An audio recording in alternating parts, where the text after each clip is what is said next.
A room with a view. And what a view. What would you pay to have your back window looking out on a scene like that?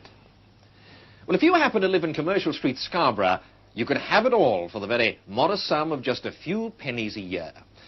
Mind you, it wouldn't be the view you'd be paying for. It would be the light to see it by and the air you'd breathe from it. Now, you may get your fresh air and daylight scot-free, but if you lived in Commercial Street, Scarborough, you'd get it by courtesy of British Rail.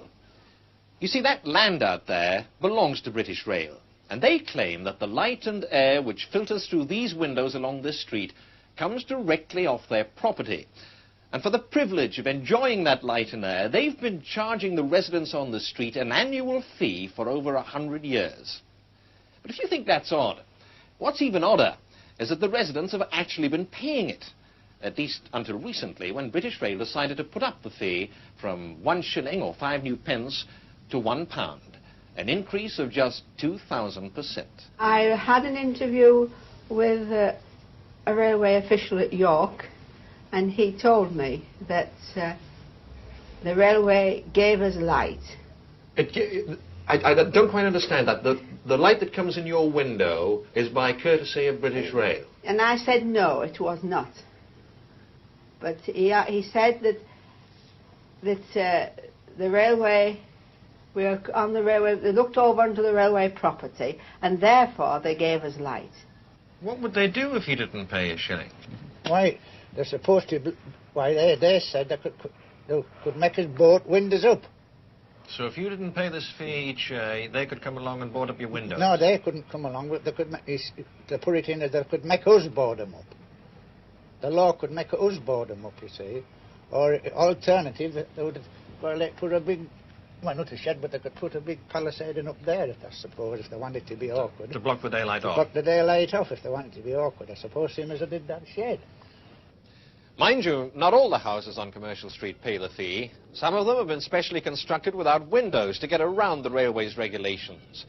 And there are others, like this one here, where, so the story goes, about half a century ago, the occupants refused to pay the fee. But the railways got their own back. They built this shed.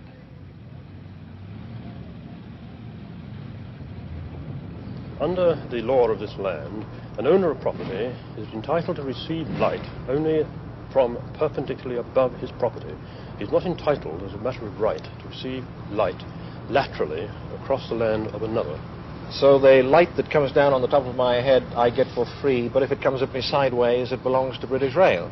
If it comes to you, no, it isn't a question to whom it belongs to. It is a question of the right to receive light.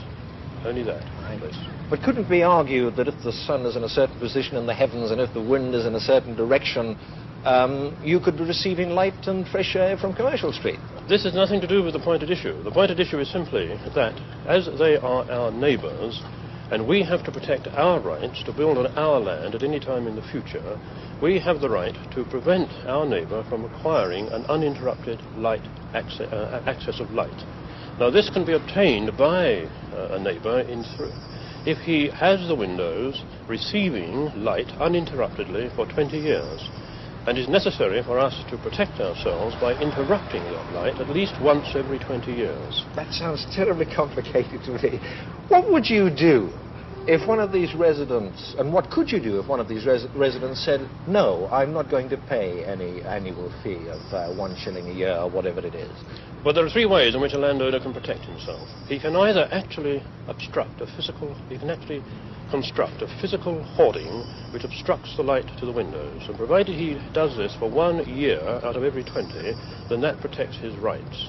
Another way is to enter into an agreement with the neighbour that there is not a right to receive this light, and this is what we do. We enter into an agreement. If they refuse to pay this 1 shilling a year, and if they also refuse to enter into the agreement, what would you do? Would you put those hoardings up? Would you block out their sunlight? It is possible that we could do this. Whether we would actually do it, would entirely depend upon the circumstances. Nobody wants to be a bad neighbour. We don't wish to be bad neighbours. And this is why we suggest the easiest way is for our neighbours to enter into an agreement with us. The point is purely to have the legal satisfaction of a small sum, which is an acknowledgement that the light is not received by these neighbours as a right. But you did try to put the fee up. Well, to £1. this purely arose because a number of cases where these acknowledgements were small were being reviewed, and these people got on the list, and unfortunately they weren't taken off the list before the letter went out. So we have withdrawn it. Well, we have withdrawn it. We have withdrawn it. And they'll continue to pay £1 a year. The thing is back as it was before. In ending, we'd like to express our appreciation and thanks to British Rail, without whose light this film could never have been made.